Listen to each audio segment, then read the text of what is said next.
Hey, welcome to this Wednesday edition of the Marketing Happy Hour. I'm Dr. Christopher Vogelman of drvogelman.com and our new digital agency, Epic Win Agency. I like suspense. And with me, as always, is... and I'm John Paduchak with johnpaduchak.com, and we've got the health broadcasters, and we got a lot of stuff going on now. We got a lot of different things going. We do. We do. Hey, and so today we're going to be talking about, we had a lot of discussions about creating speed content creation, and we have our own secret sauce for doing that sort of thing. But there are ways that you can create content quickly. But I think that we were going to first take a look at where you should stick your content. Yes. Where are you going to stick it? Hey, you got a nice background too. I should have unfolded my background. Could have. It's sitting there in the corner. It must have been on sale somewhere. Walmart, Home Depot. I can't remember when we bought it. We have two of them in the house though. And so we're going to, so is it hot enough for you there? It's a toasty 90 plus degrees here today. 90 plus degrees in New Hampshire. It is. Yeah, it's a toasty 72 or 74 here in San Diego. So what you drinking? Water. I'm a lightweight today. You are a lightweight today. I've got strong coffee. I almost put Bailey's in it. I decided not to because Kayvon's not with us to keep me on track, at least not yet. He will be returning a little bit later. Start slurring during the broadcast. Mm-hmm. Yeah, Christopher S. Vogelman. The S is for slurring. So I'm hoping that's not the case. So we're going to play a little bit of a conversation game, which is I'm going to have to, gosh, I guess I got to go into presentation mode. This is a little crazy here. I go into presentation. We're playing with Canva today, and Canva has a cute little presentation mode that you can use rather than having to go to Keynote, which I think is pretty nifty. So I believe I'm going to go over here and see if I can see what you can see. We can do that. Hey, we can see it. I'm going to remove the our branding there, which is another thing that you can do when you're going live. Whoops. Yeah, that's good. This is what we got. So you can see the logo now for our new agency. Do you want to have faces on or faces off, John? Faces on is fine. You want faces on? Sure. Then people get to see us. As opposed to Face Off, which is I like that movie actually, Face Off. All right. So I'm not going to be able to see you because I'm going to be in presentation mode. So we're just going to have a little conversation there. Can you see me still? I can still see you. We're talking about bringing your social media presence back from the dead. I want to think that those are little headstones that we have over here. They're like little social media headstones, but I don't know if that's really true. They kind of might as well be. You know, it's funny. It's funny. We always have this conversation because usually when we see our clients' social media for the first time, it looks so barren because most of us just don't have the time to keep up with it. In fact, it's interesting you mentioned that because I saw somebody just recently, their last post was 2016, I think December 2016, wishing people a Merry Christmas. Yeah. And then I saw another one where they're posting probably once every, I want to say they post once every 3 to 6 weeks. Yeah, I've even seen some where they post like once every couple of months. Or once every couple of months. I used to be guilty of that, and then I remember that. Well, we'll talk about all the presentation. Yeah. Do you like the little logo that I stuck up in here now? I do. Isn't that cool? Epic Win. That was created for a gamification platform that I was actually trying to develop many years ago, but I actually did not get the funding for it. And in retrospect, it's a good thing I didn't because most people want customized work when it comes to gamification. And so it was called Epic Win Systems. But I thought, well, why should we waste a good logo since the two of us wanted to joint venture on an agency? So I agree. It looks great. It's fun. It looks good on the blue behind there too. It's perfect. All right. So we're going to talk about, hey, this is us. That's us.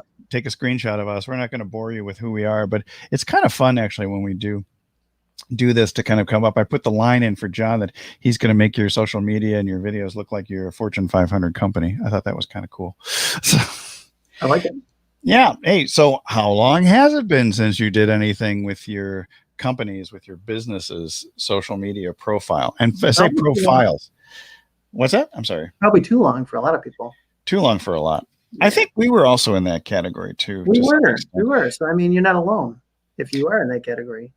It's like the shoemaker whose kids have no shoes, or the carpenter who can't have time to get his doors and windows in, or the RV owner who can't put a screen door on it. Yeah, that happens sometimes. So if you have to think hard and long about it, then probably it's way. Did I say way? Way too long. Too long. Not WHEY, because that's a very lovely milk-based protein. Yes, or WEIGH, where you might have a couple pounds on during COVID. It's not got your COVID 15 or 20 on. Yeah. That's right. We're getting that off. So, did you know? I love this stuff. That over 90% of millennials, over 75% of Gen Xers, and I would say it's probably close to 50% right now of baby boomers are active social media users. Did you know that? It might even be more than that. I think it is more than 48%. I think it's more than that. I mean, because when I look at this thing, I realize that, millennials, Gen Xers, and others, since I'm classified as a baby boomer, I have more in common with millennials apparently than I do with boomers. So that's kind of weird. Hey, so if it's been a long time, a long time, then you might feel stuck. I mean, I don't know if this guy is in concrete or he's entombed. Looks like a giant test tube. It does look like a giant test tube. I have to play with the graphics some more because, or he's what is it? He's in space and he's in suspended animation for a certain. That could be it. That could be it too. I love this one. So how can you resurrect your social media presence? Now, don't say anything. I'm not going to say what I'm thinking. It's a couch. It's a couch.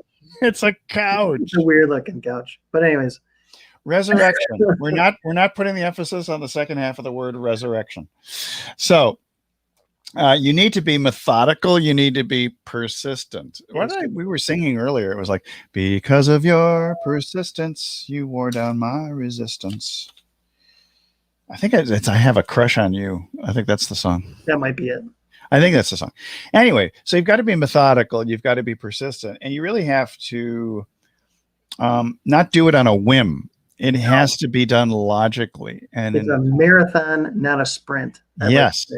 Yes, but my running career when I was younger was only sprints. I couldn't do running, so I couldn't do long distance. I just did sprints. I'll stick with the metaphor. Stick with the metaphor.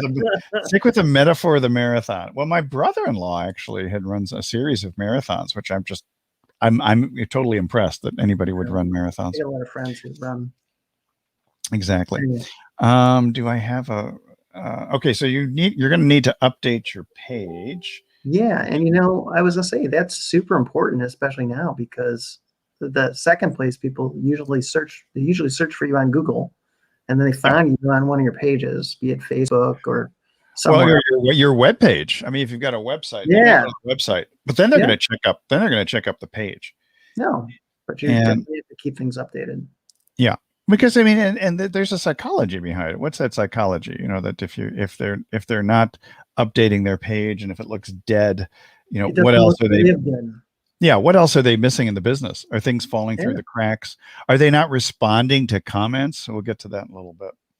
Those are all really important things, and so you got to know your numbers. That's one of the things that we're talking about. So you got to update these suckers.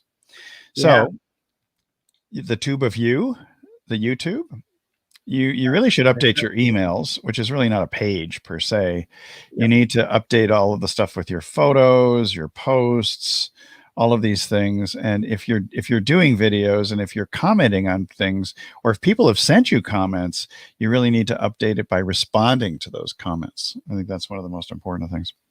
An unresponsive page is a dead page. It certainly is. And then, of course, you want to look at your profile. You want to make Yep. sure that includes all the correct info about you and your business. Yeah, if you moved 3 years ago, it's probably a good idea to update that. Yeah. to build the know, like, and trust factor, which we call the know, love, and trust factor. If you've really engaged with your audience, with the members of your groups, your patients, your customers, then you're going to have a greater degree of trust. But if you ignore them, don't be surprised if they don't ignore you. Yeah, and the other thing, I know we're going to run into this, I'm sure, again later on. Yeah. I think I remember it, but updating your photos is like so important. I'm always talking. Oh my God! I'm always talking to friends, and I go, "When did you have that photo taken? Like when you were 25? You're like 50 or 60 now. When you if you're 50 and you're still using your high school graduation photo or captain of the football team or something, you will not have this trust factor. No. Trust me on that one. Yep. Yeah, because there's nothing worse than meeting somebody in real life, which we are doing more and more now that things are getting better, and then not recognizing them because their real life face does not match their profile picture. Yes, but that's a big pet peeve of mine. So. Yeah, because it's just like, what are they trying to hide? That's what I'm wondering. Yeah, I mean, I know we all want to look younger. I'm fortunate that I still do, but you like to maintain that sexy body. We call it what was it? It's a solar panel for a sex machine. That's what we called it. Oh. Anyway, that's what. Sorry. I'm practicing that as I lose hair on top of my head. I've heard that one, but. Oh, you haven't heard that one? I thought I used it the other day. I don't think so. Oh, you're not really bald. It's a solar panel for a sex machine. I like that one. Nice. Anyway, we're going back to some slides that we were looking at earlier, so we're not going to do that. So your name, it's good to update your name. Very good. It's also important to have your address because it's required in a lot of cases. A physical address, by the way, is really important. Now, I know a lot of you don't want to give your home address. We use a UPS store address, which some people say is not great for SEO, but it's better than having somebody show up at your doorstep. And I would say also that you can actually purchase physical addresses in different places. I know places in Wyoming, for example, when you incorporate there, they will give you a physical address. And it's limited in the number of suites or units that are there. Phone numbers. Can you speak to that, John? Yeah. I think phone numbers, are less of an issue than they used to be. It used to be that we wanted to have an 800 number to make it convenient for people to call us. But you can call everybody for, toll free all across the U.S. now. So it's probably less of a big deal. We talked about ours and the fact that I'm on the East Coast, you're on the West Coast. So we included both of our numbers thinking that, somebody who's an East Coaster might call me. Somebody who's a West Coaster might prefer to call you because of time frame. And somebody in the middle, well, they'll figure it out. I'll get a Chicago number for them. Yeah, there you go. And then you want to have your website URL, which is super important. And what's the URL? That's your online website address. It's your address, yeah. And the email is important. Don't use your Gmail, your Yahoo, or your AOL, which I still. I still have one of those. We were talking about that. Don't do it. Don't do it. So you should also update other information that's outdated, like the logos is a big one. Now, and I like this example because this is the old Instagram logo. Even Instagram has updated their logos to the new colorful one. And Facebook used to be square and a darker navy, almost navy blue, and they updated to a lighter blue with the curve in it. And I think if we looked in, I think YouTube is updated, and a lot of the other social media platforms have updated. And the other thing I want to say is, don't be afraid to make those updates. If big companies are doing it and evolving and reshaping their logo, there's no reason why you can't too. It is okay to change it. Now, I went very retro with this one, and one of my friends. I like it. One of my friends in DC. This is all original artwork. It's all copyrighted and everything. But it was interesting when in the process of doing the trademark. Oh, I forgot to put the little TM in the top. Oh well, that's okay. That's right. Nobody steal it because my attorney will. Coming for you. My attorney wants some money, so don't steal that logo. But I liked the whole thing because it was fun. And I think that, Yeah. one of the things that I think we both agree upon is that business actually should be fun. And if you're not enjoying it, you need to inject a little fun into it. Make things easy on yourself. It's funumental. That's my hashtag. Funumental. Yes.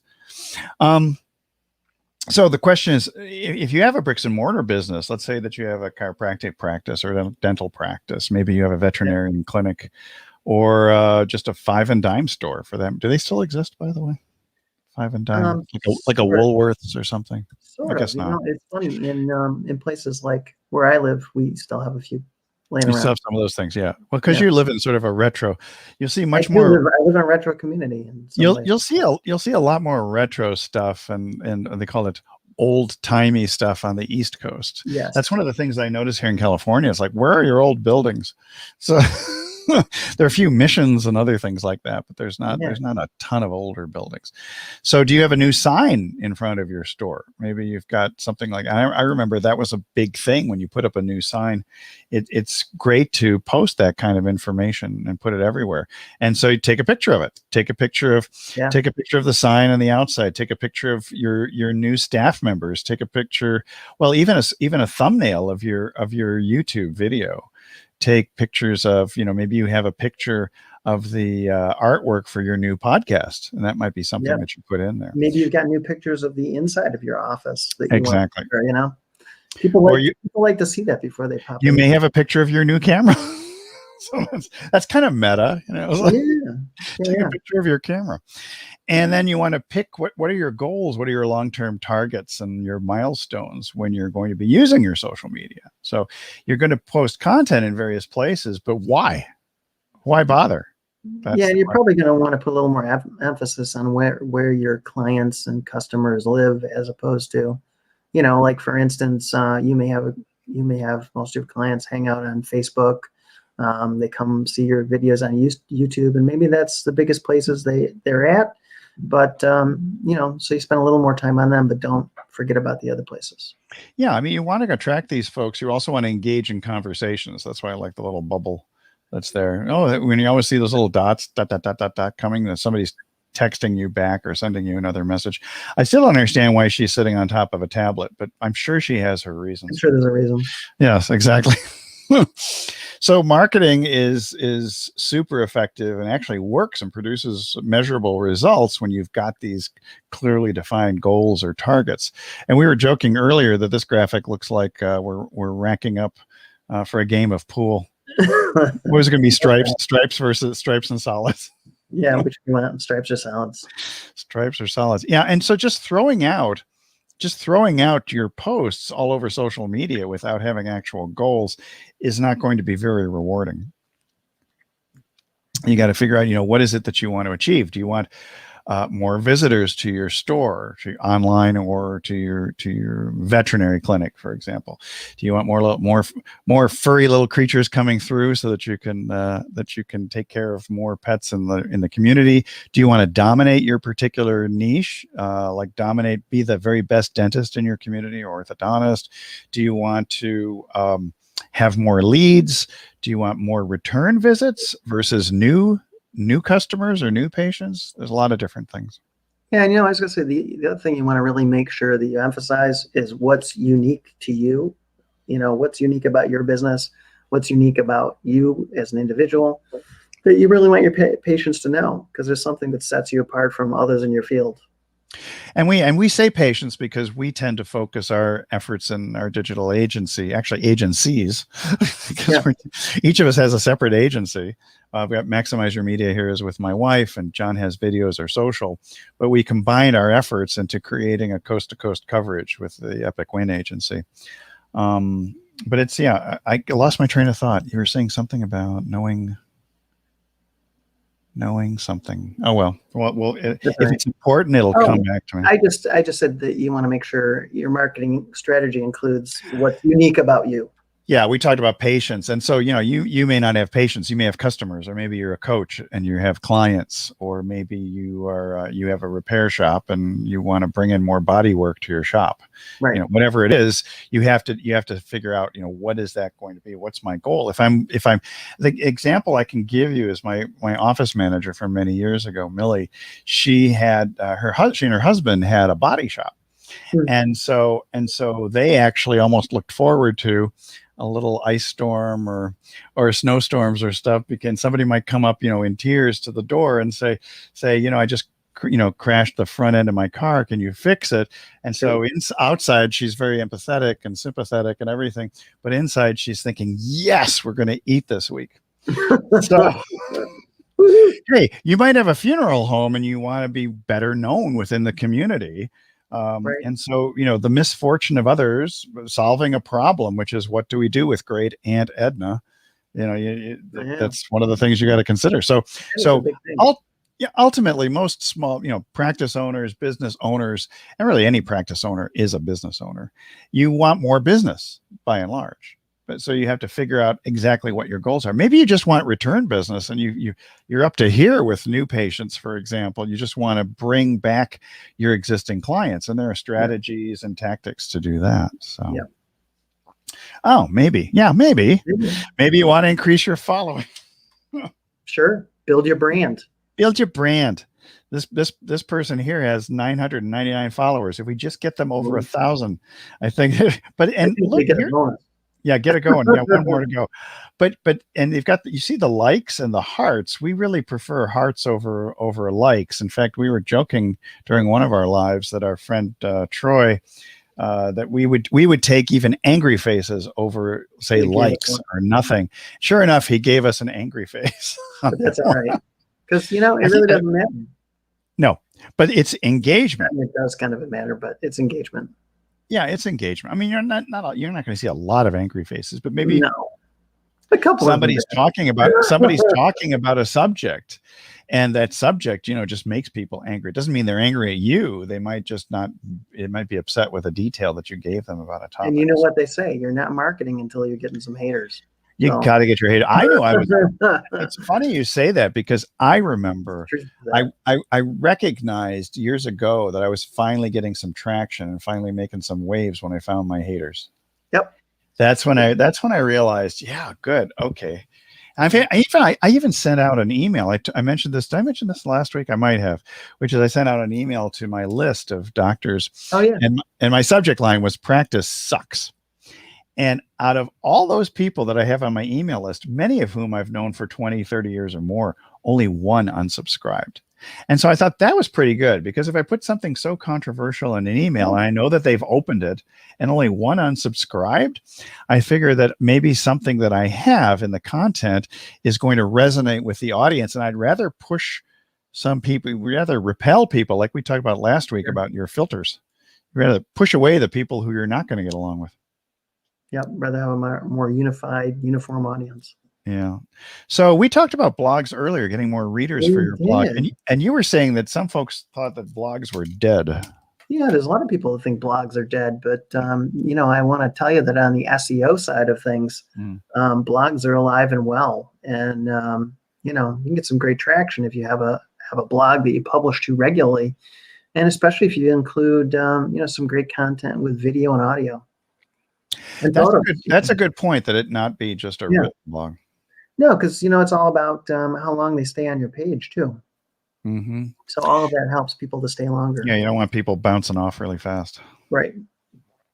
Maybe you want to increase your views on YouTube or something like that. And maybe even, if you may have a desire to eventually make money on a platform like YouTube, but just be warned, it's going to take a hell of a lot of views to make even a few cents. Not as easy as people think. No.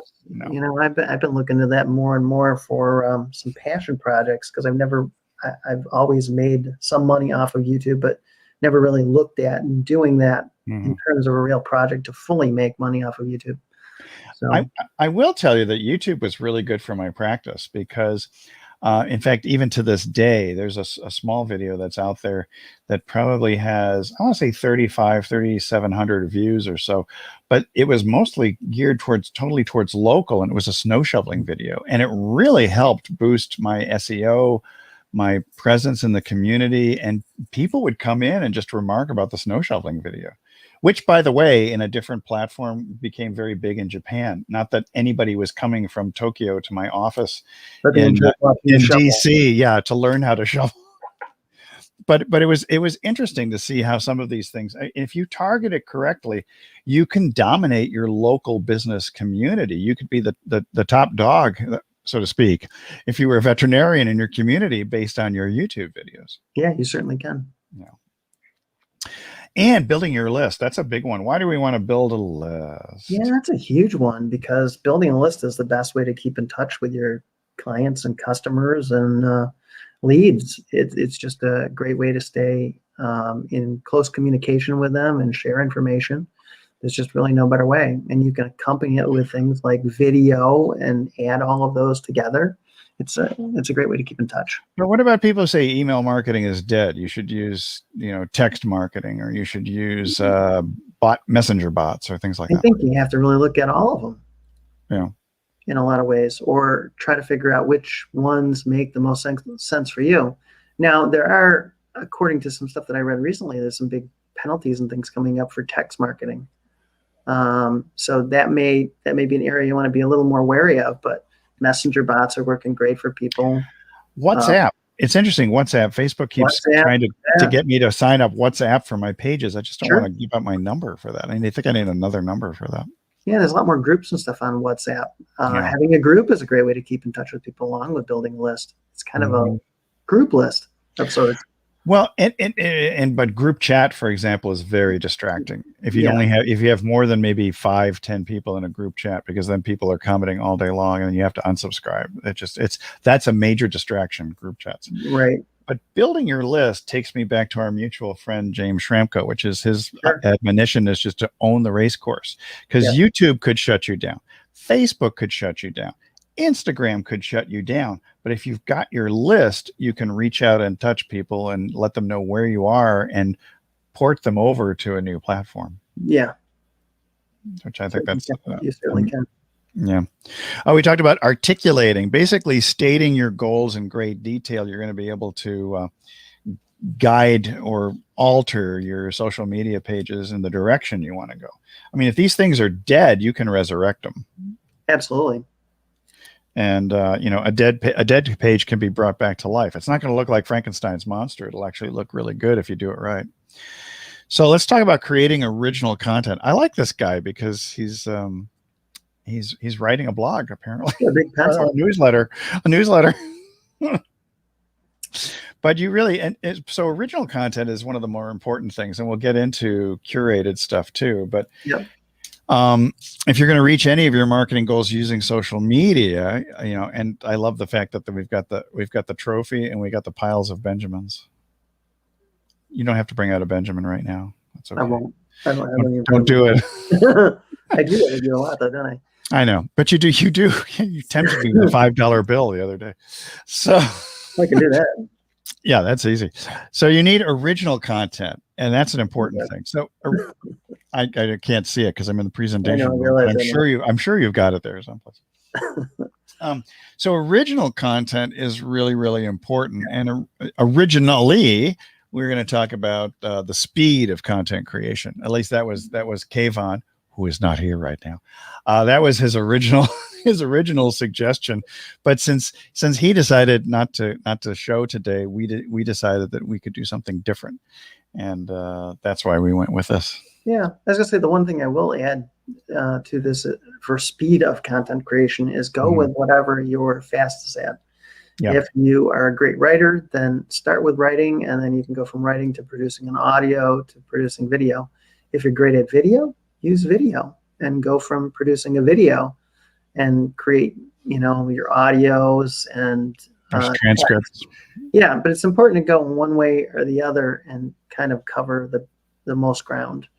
And lots of tools now to help you. Lots of great AI tools and stuff that can help you out. Yeah, I'm a good writer, but I I think I'm a better talker. Yeah. And as a result, because I've done editing for a few people and some light copywriting, things like that. But it's easier for me to just talk and then transcribe it and Me edit it too. later. Yeah. Yeah, much easier for me to talk or do a video and then just have everything kind of top of mind for an article. Yep. Yep. Hey, and so we've just talked about this, that original content can take a lot of different forms.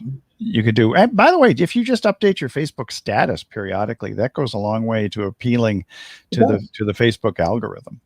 Yeah. In fact, I was going to say, I've seen some people just do static posts on YouTube. That's kind of interesting to me. Yeah, we always use like a little personal and a little, we try to include personal and business because we find that a lot of our clients and customers kind of associate with what we like to do for hobbies and live vicariously through us. So that's kind of cool. Well, and supposedly people buy from people. Heard that. I've heard that. I've heard that. People don't buy from, I should say bots don't buy from people, but maybe they do, because we've got some different stories about that. Yeah. But we talked about the written content, not just the blogs, but also articles, white pages. I'm thinking more in terms of white papers. I think more white papers. Yeah. Yeah. I think white pages versus yellow pages. I don't think we're there. White papers, case studies, that kind of thing. Yeah. All that stuff. And you'll find a lot more of that on LinkedIn, for example. Yeah. And case studies are super powerful. So, I mean, they're always great. Yeah. So-and-so came to me and this is what their problem was. And then we increased their revenue by 125%. Boom. Yeah. Your results may vary. That's the, yeah. You always have to have disclaimers. May vary. Yeah. Your mileage may vary because you need to have disclaimers in anything that you do in the marketing, actually anything in the business world nowadays. Certainly do. Photos are big. People love photos. And as you mentioned, the more personal, the better. They like the travel photos, for example, things like this. But when it comes to pictures of your family, like you mentioned before, your cats, your dogs, and your wandering sugar gliders, people like that stuff. They like to see that stuff. Sure. Even behind the scenes stuff too. I think that's a big one. Well, and people love the pictures of your business. They like to know that when they come in, what to expect. They're going to see, your reception area, and they're going to see what your offices look like, or all different parts of it. And so I think that's important too. Yeah, that was important even way back when in the it was late 80s, early 90s when I used to go into these circulars. They weren't, not the coupon things, but they were newspapers that were essentially advertorials, if you will. Right. And people loved the pictures of me and my staff and the treatment rooms, the therapy suite, things like that. And I think that gave them a greater comfort level before they walked in the door. Mind you, that was expensive. That was probably $1,000 a month back then, which would translate in today's dollars, probably $2,000 a month just to be in that type of a newsprint publication. Yeah, now that you can use descriptions, you can use GPS coordinates, all kinds of things Google looks at, because they have maps. So a lot of and posting your graphics are really important. Yeah. You have a particular love for infographics. I do. I love infographics. Yeah, because you can tell a story. It's like a story in photos. It's got some stats, and then I think one of the most important thing is that if somebody shares if it's a really good infographic and people share it, they share it because it's going to make them look smart to their followers and the other people. And I think there's something that many people discount, and that's if you want to provide social proof, one of the best ways to do that is, aside from having testimonials from happy clients, is to use statistics, and infographics are a great way to present that kind of stuff. You get those nice visuals in there. I remember even for my wife's food blog a few years ago, we created one that was the Scoville scale of heat of the various peppers. And I did it from scratch from photos that she had, and I altered the photos, and we made a whole thing. And that thing did get shared. I was really surprised at how popular that was. People love hot peppers. They like their hot stuff. They have contests for that, Yeah. So blistering. It reminds me of the chicken wings in Buffalo. When you go to, we've been to the Anchor Bar. I've also been to Duff's, and Duff's is hotter than the Anchor Bar, where they say, remember, where medium is hot. Yeah. And so, so you can remember this. But see, that's branding. That's stuck in my head still to this day, where medium is hot. Medium's hot. Medium is hot. Those illustrations that you can create, people see a lot of, like, we've created illustrations here, for example, using the various types of graphics and all. And then there's also the cartoons, and you see people using avatars. Sometimes they're really great, and sometimes they're a little scary. So What do you mean by that? we won't go into any details on that. Well, John had one, and he changed it out in favor of a real life photo. And I will tell you that the real life photo of John looks far more approachable, and warm and fuzzy than the previous. There was a time though when that was very popular, like about years ago. I know. I see people with stickers though. They make stickers of themselves now and send them, like thumbs up and things like that. That's often the thing that people do. And there's your specialty, which is video content. So. Yes. I mean, there's a lot you can do, from video content, from posting your events. We repurpose these lives, for example. This goes onto YouTube. It goes onto Twitter. We've actually had people, I don't know what's going on with Periscope, but I can tell you Periscope has not disappeared as it was supposed to have done, because we're getting engagement from Twitter on our live broadcast. Yeah, it is not disappeared. Like it has not disappeared. I think Twitter's reconsidering their position on Periscope. Well, what I think was supposed to happen was Periscope was supposed to fold right into Twitter, and so maybe it has folded in. Although you're still seeing the icon for Periscope, but it's still the Periscope icon, which is interesting. But I do see a new thing. There's an audio only icon that does appear on my Twitter feed from time to time. Something's going to happen there. And so, so video content, both John and I have a particular love of video content, because it's probably the easiest way, or the fastest way, in terms of, I say money loves speed. And if you can quickly crank out a whole bunch of videos, I think live video is your specialty. And I think that's the easiest way. It is, and it was the fastest way I could find for people to, I did see a difference in my business the minute I started to do more video. I had people coming out of the woodwork to hunt me down and connect with me. It was pretty amazing. And I didn't get that from anything else that I did before that. So yeah, I'm a little creeped out that there are people coming out of your woodwork. Yeah. Yeah, it's a thing. But I'm sure the cats will take care of them. There you go. But it's interesting because the live video, well, we have a whole workshop that we're doing on that for June 12th. We've primarily aimed it at healthcare professionals. So everything from veterinarians and chiropractors and dentists and some of our friendlier functional medicine medical doctors. But and a lot of that has to, people I think are shy about video content when it comes to live stuff. I mean, don't you find that they get a little afraid of the camera? Well, they do. And I mean, they get afraid of other things. They're not quite sure what they want to talk about. They're not sure how they can make video fit into their business. And, they're a little freaked out about the equipment and getting their face out in front of the camera. So, yeah. So that's the type of thing that we cover in a workshop that we do. We do. Yeah. These are scary me. Yeah. You can post memes, but I would suggest you not post these two. What did you say about the guy on the right, that he I think that was his date or something. He just discovered what his date looked like on the left. Yes, exactly. That one, I gotta get away from that one pretty quickly. I won't go there. But anyway, I think in the future I'll change out those in terms of memes. I mean, most of us think of memes like the funny memes and the cat memes, and dogs and memes and that kind of stuff. Kids and all that kind of stuff.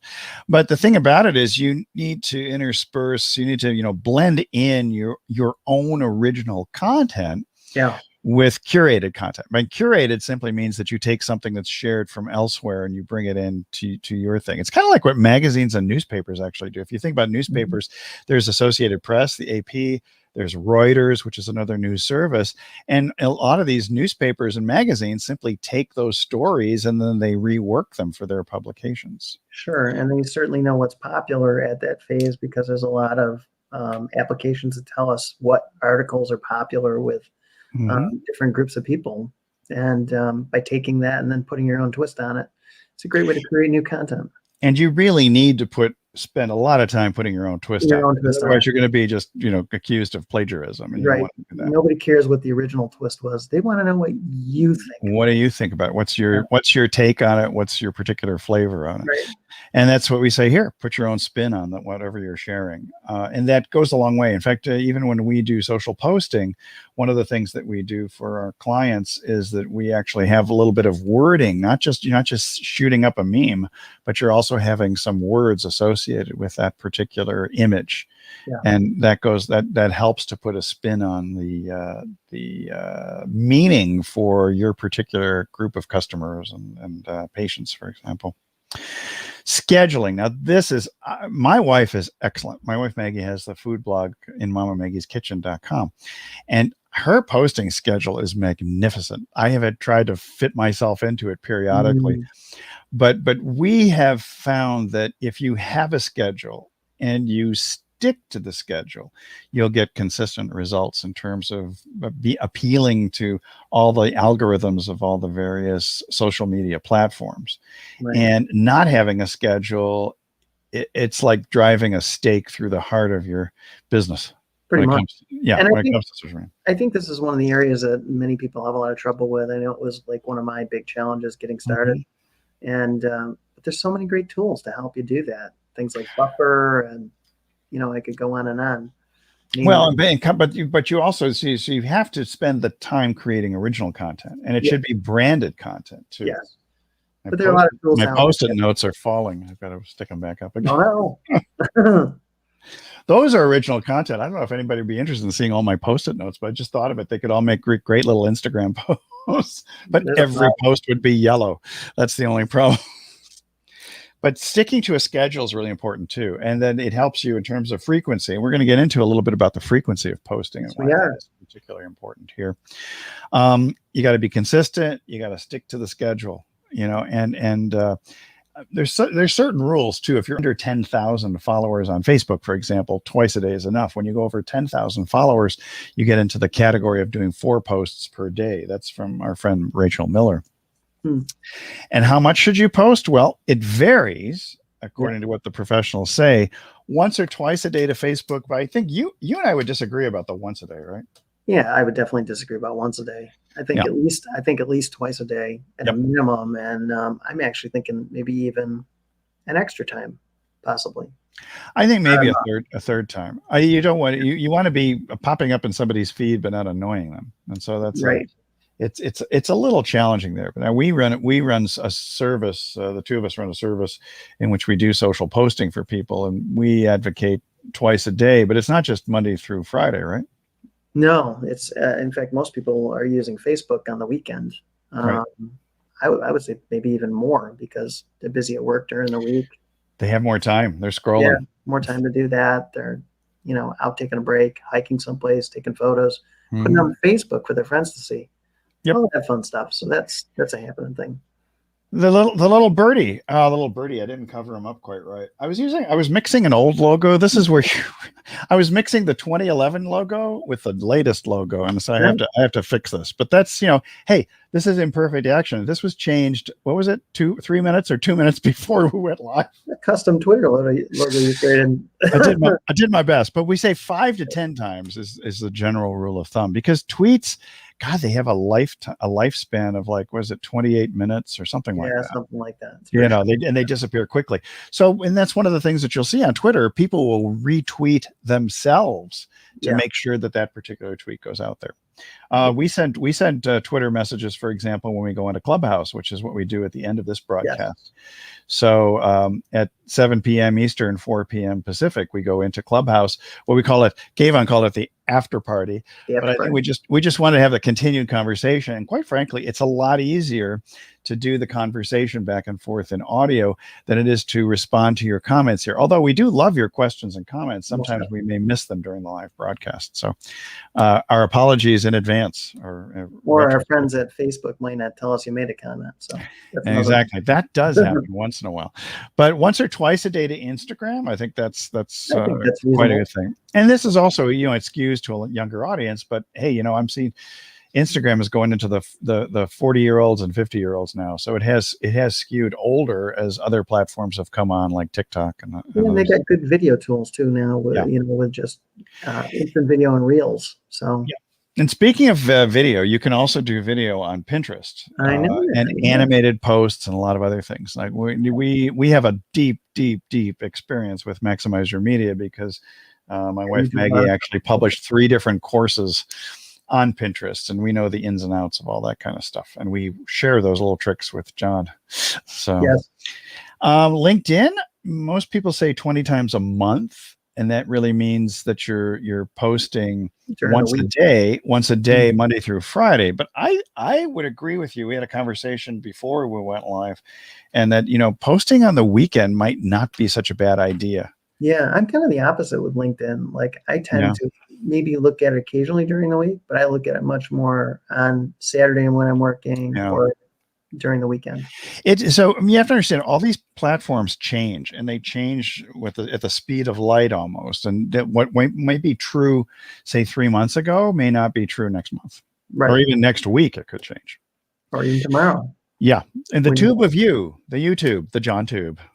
Yes, the VTube, the Dr. VTube. That's me. Two or three times a week. But you were talking about earlier that maybe the length of the videos. Like, for example, this is streaming to YouTube, and it's about an hour long, sometimes 45 minutes. Yeah, I know you said Gary V's. He likes his sweet spot is 5 minutes. 5 minutes. And I think that's why in the new app that he it's a social media video app that he invested in called hiho.video. That one, it's a 5 minute max. It's 5 minutes. Yeah. Yeah. And I know I've told you many times, I think the sweet spot is like 3 to 5 minutes. Because some people say 10 to 12. Shorter is better. Some people say 10 to 12. I think what it is typically is, shorter content leading to longer content. I think you can just go more detailed as you go up. And some people even do full workshops and then record them, which I think is great too. Well, you could have, say, a 2 to 3 minute YouTube video that leads somebody into your webinar. So you could, and you can also have a whole workshop that you just put up on YouTube for people to see, so they get a flavor of how you teach a class or put together a workshop. Pretty cool. I mean, it may seem like a lot, and actually, it is a lot. There's just a lot of things to consider. Which is why you want to be strategic about this, and you want to kind of master one platform at a time. Maybe you start with YouTube, or maybe you start with Facebook, and you engage with people. I think that's the most important thing, is you want to make it manageable. And we actually use automation to help out in that manner. And engagement is the biggie. As we said before, it's not just the likes, it's people sharing, for example, and the communication that you have going back and forth.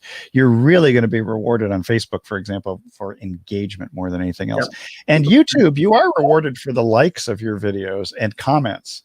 People don't comment as much on YouTube as they do on Facebook. Comments are funny. Comments are funny on YouTube. You tend to sometimes get a lot more rogue comments and spam comments from people. Yeah. I mean, I know some friends who will actually, they will shut comments off completely. But I think you're missing out on something by doing that. I think so too. You're missing out on a big line of communication with your audience. Yeah. As we said before, if somebody's commenting, if they're sharing is just the ultimate. That would be, and when they click on links or something. Definitely on YouTube, because most people don't share. I mean, I often will email myself stuff and share it myself from YouTube, but I don't typically share too many things with other people. Well, people will share by Facebook Messenger, for example, too. Yes. Yeah. That actually can work. So, so if you really want to think about it, in the world of social media marketing, nothing else matters other than engagement. And asking questions is a big one. You post a question. So you really don't have to have a special meme of any sort. You can actually post a question and use one of those colorful backgrounds that you'll find on Facebook. Yeah. And create that engagement. There are certain questions you can ask which will create a better response than others. And then if you want to know what those are, you can just hit us up and we'll provide you with some of that information. Monitoring is important, because you got to figure out who's mentioning, who's sharing, who's liking stuff, and what are people talking about as far as you're concerned. And I like to refer to this almost as a preemptive strike in terms of reputation management, so that you really have that engagement and get people to know, love, and trust you. Yeah, it definitely is, especially if you're trying to bolster your reputation, because maybe you got a couple bad reviews somewhere along. That's something you want to be very, very aware of. Yeah, and I'll tell you, people who are really, when it comes to reviews, I always look upon it this way, which is, if I see nothing but 5-star reviews, I tend to believe that you paid for those.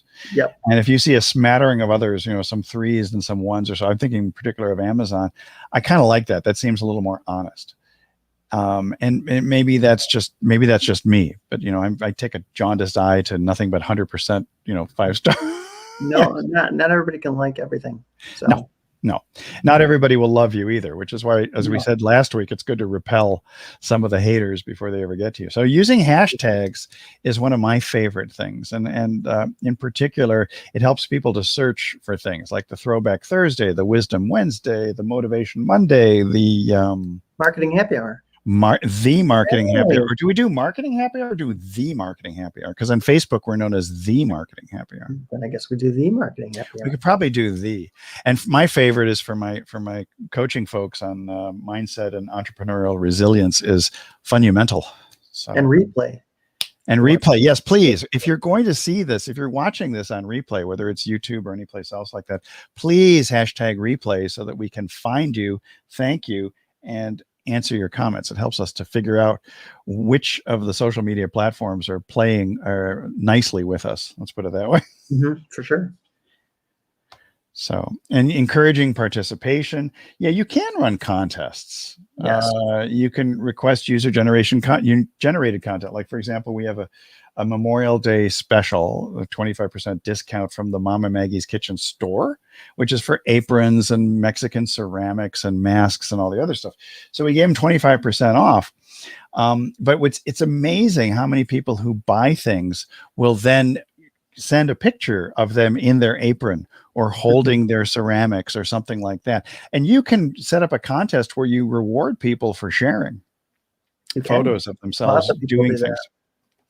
Some people, I think the one that they'll share pictures of the recipes that she's put out. So Maggie puts out a recipe and they'll send a picture to her of what they have cooked, which is pretty interesting. So that's pretty cool. And so participation is the key. I mean, you can give away iPads and, iPhone 12s or things like that. But the reality is those types of things may not necessarily be the best to attract your specific audience. Yeah. If you're a veterinarian, maybe a collapsible dog bowl would be a great thing. True. Or a free teeth whitening if you're a dentist. So the more you get people to interact with content, the more organic traffic you're going to get. Now, we have come to a conclusion to a certain extent. You got to pay to play nowadays, at least boosting a post, wouldn't you say? Yeah, a little bit at least. Yeah. Yeah. I mean, it could be $3, $5 or something if you really want to extend your reach. And I think that's true of every platform that we've seen. When it starts out as a free platform, eventually they figure out a way to monetize it. And usually it's through ad revenue. The other ads certainly help to get new views to your site, and if your site doesn't typically get a lot of traffic, it's a great way to get more and get them accustomed to coming over. And then you can always connect that to an email list, but then they're coming back and forth from email too. Yeah, and maybe for your business too, or your practice, you want to create a higher end membership for people, where they can. It's almost like concierge medicine, but behind a paywall. That's relatively low cost for people, and you can drive people to your membership if that's what you want, or to an event. But the key is tracking your results and knowing your numbers. So. And there are different apps that will do that. Like you mentioned, Social Bee tracks things, but some of our other tools don't necessarily track the results. But if you look into insights on Instagram, insights on YouTube, TubeBuddy is one thing that we've used. That's a tool for YouTube, for measuring YouTube. But even on Facebook, if you go to your page on Facebook, your business page, you'll see that there's a section called Insights, and it'll provide you with information, which posts were the most successful, where your audience is coming from, that type of stuff. And it's very interesting to see the time of day when people will be looking at your posts. And like some of the automations that we have, we can actually adjust the time of day for posting on your social media properties. We talked about video. Before we went live earlier, we talked about video, and there's some controversy on this too. Sometimes you get more views if you share a video on Facebook than you do on YouTube. And video content's big in terms of engagement nowadays. It's very big in terms of engagement. In fact, we were saying that most of the video that gets consumed now is consumed on mobile devices. And they expect that by next year it'll be upward of 70%. Yeah, well, the stat that I like to share sometimes is from a couple of sources was it's far beyond 70%. That 83% of internet traffic next year will be to video. in 2022, which is just around the corner. We're like, 6 months and a couple weeks Almost away. there. I know. Be there before. Amazing. So getting that engagement, that's why John is particularly big on video, because it is so incredibly engaging and it will produce results a lot faster than written content. And that's why, it's a good idea to make more videos. And that's one of your specialties. I know, even for live events, like doing virtual events. I think that's the biggest reason people come see me, is because they say, I know I need to make more video, but I'm just not making enough. So yeah, I don't know how, or I'm afraid I don't have good camera confidence, or I don't know what equipment to buy, or I might overbuy. Most of the doctors I've worked with have overbought on equipment. Yeah, they get too many cameras and lights, and sometimes they buy the wrong stuff. And or they buy stuff before they really need it. Yeah. You don't need. I mean, for example, right now my lighting consists of raising my blinds to get a little brighter image because I'm up near a window. Mine is just a lamp across the room. There you go. And natural lighting is the best. You don't need all the fancy LED stuff or things like that. But we cover that in the video workshop on the 12th of June. So the bottom line is, it's never too late to bounce back from what would appear to be a dead social media property. But the key, as we said before, you've got to be logical. You've got to be methodical, and you got to be realistic on your expectations. You are not going to have over 1 million views the first time you post a video on YouTube. It doesn't happen that way. Far from it. It doesn't happen. Far from it. And the most important thing when you're using your social media properties is to listen to what your audience tells you, what your customers are telling you. And I find that it's just fascinating, because not only will you understand their problems and their challenges more easily, but they'll tell you what they want. Yeah. If you ask them. So. Right. And if you create those as videos, especially, they'll know a lot about you before they come into your office for the first time. And we haven't even covered this, but surveys are great, but quizzes are even better. And yes. we're playing with quiz software right now, because we think that everybody loves to learn more about themselves. Mm-hmm. And people will share quizzes. You see that all the time.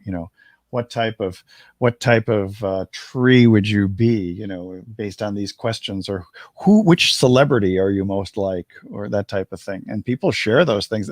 More so years ago on Facebook, that was a big thing. That what type of personality tests, and everybody would share their result as to what type of personality they were. So that's it for today. We have produced this. This is actually the wrong slide for our contact info. Yeah, well, that's just the way it is. Sometimes this is called imperfect action, people. We are perfect in our level of imperfect action. Yes, we are. So any other questions or comments? Let me go back to the comment section. Most of you see this on replay, which is perfectly fine by us. These programs actually have a long life, a long shelf life, because most of the information that we have is very current and it continues. I know that some of you in the groups that we broadcast to, you're making comments, but StreamYard doesn't pull the group comments in, and I do apologize for that, but we're not in charge of the technology. Up there you are, a couple of you are in there. I can't highlight you right now, but we will get back to you, don't worry. Or join us over on Clubhouse. Join us over on Clubhouse. I've actually posted the link below here. I can post it elsewhere. Oh yeah, we're about to go there. Gosh, this ran longer than I thought. Yeah, it's all right though. But it was okay. It was good content, and you watch out. We will repurpose this content, most likely as a podcast, potentially as maybe even a little piece of content that we give away to get more subscribers to our email. So that's it for now. Any other comments, John? Anything you want to say? Talk to the folks. No, I can't think of anything. Come join us on Clubhouse. Yep, and, I'll post the link in a couple of places here. You'll be able to find us. In fact, I called it a similar type of name, which is where to stick your content to get maximum results, I think is what I called it. But just look for us. The only other thing I was going to say is don't be frustrated with where you're at with content. If you haven't been putting what you need to on social media, let this be a starting point for you to do that. So you don't have to do everything. You don't have to be all things to all people and be on every single platform. Just start with one, master that before you go to the next one. Yes. and we will address some of these issues later. But for now, we're going to head over to Clubhouse. We will see you there. I will post the link, as I said before, in several of these places. If you want to come over, join us, and we'll be able to have a much easier back and forth audio conversation. All right. We'll see you next week on Wednesday for the Hump Day. And now, Marketing Hump. And now we'll be moving